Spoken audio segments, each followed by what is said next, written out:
Hey, what's going on, guys, and welcome back to Monster Tamer News, the segment on this channel where we go over the past week's developments in the monster taming genre. This week's not too crazy, but we do have the upcoming release of Adore, a little information about Nexomon 3 via those spicy Discord conversations, the cancellation of a monster taming game that I was personally really excited for, some new Palworld gameplay that isn't a monster showcase, and more. So as per the usual, make sure to sit back, relax, and let's dive in.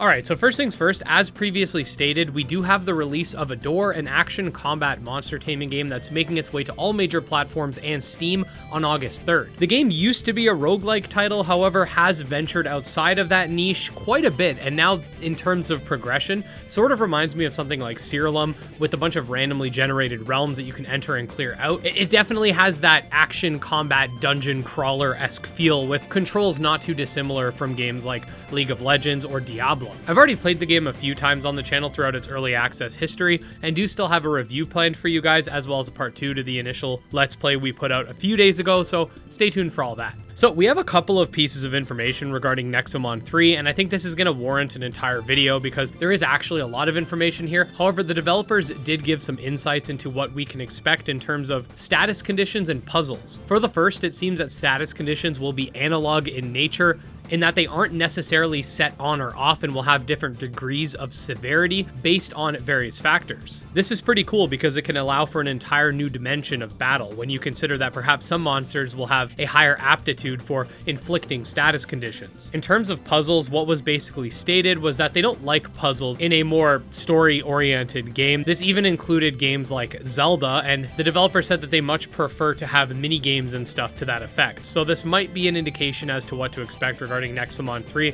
as far as how puzzles will play out. This doesn't seem too crazy because if you consider Nexomon 1 and 2, neither had any sort of really advanced puzzles, and I don't think it's necessarily necessary, but I know there are going to be different opinions on that, so let me know down below. Okay, so Trails of Sunder, a game I was really excited for, actually confirmed that they're going to be going into an indefinite hiatus due to the fact that the game was originally a passion side project, but is now sort of feeling like a job to the dev when you consider that this person has a full-time job surrounding game development. I can totally understand that. This is definitely a shame because I felt like this game had the potential to be quite large and it looked like it was going to be a lot of fun. This was basically an Elder Scrolls inspired monster taming game with pixel art rivaling other titles like Coromon and Cassette Beasts. That being said, the developer never did a Kickstarter or any sort of crowdfunding, so it's important to respect their decision to not want to burn themselves out, as again, I can relate with this. That said, they did essentially state that it is possible they'll start again in the future, so if that does happen, I'll let you guys know. Next up, we got a new clip showcasing some combat for Aethermancer and a little bit of an explanation about it. Let's check that out.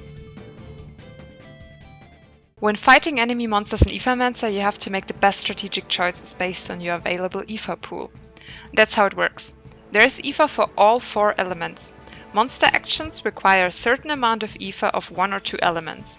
There is also wild Aether that can be spent as any. At the start of each round, your team generates 4 random Aether, but you'll only get elements which can actually be used by your monsters. There are also traits or actions your monsters can learn to influence your Aether generation. Your team can then use the available Aether to cast powerful spells or skills, or they can use their default attack, which generates 2 Aether corresponding to the monster as elements. Okay, next up we got the rapid fire news for updates that don't require a lot of talking. Here we got a new clip of flocking behavior for Kindred Fates. We've got some new step forms for Gremlin's Tale, a new evolution line for Evomon. Nexomon Extinction recently reached 1 million downloads on the App Store, which is pretty dope. We got a new Sentius for Sky Climbers, a new monster for Kaitomon, some new monsters for Zokai. The Minecraft developer showcased this monster and wanted to know if people think it looks too much like the ghost from Pokemon. I don't think it does. Keep it in the game. Here we got a clip of a Tama inspired by the indestructible Nightmon from Digimon for Anode Heart. Here we got a quick showcase of evolution in Summoner's Tale.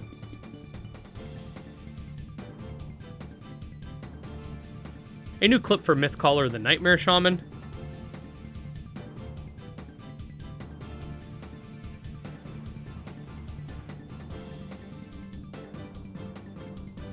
And finally, last but not least, we have a new Palworld tutorial titled How to Use Pals Efficiently, and it's quite short, so I figured I'd just show it off here. In Pal World, the pals you capture will help you throughout your adventures. Explore the vast world of Pal World together, and fight together against powerful enemies that alone you wouldn't be able to defeat. Muscle Punch! Throw a sphere. Nice catch! Pals are very active not only in battle but also in building your base. Let's see how the pal we just captured handles building. Nice building, he seems happy too. A base is crucial for a comfortable pal life.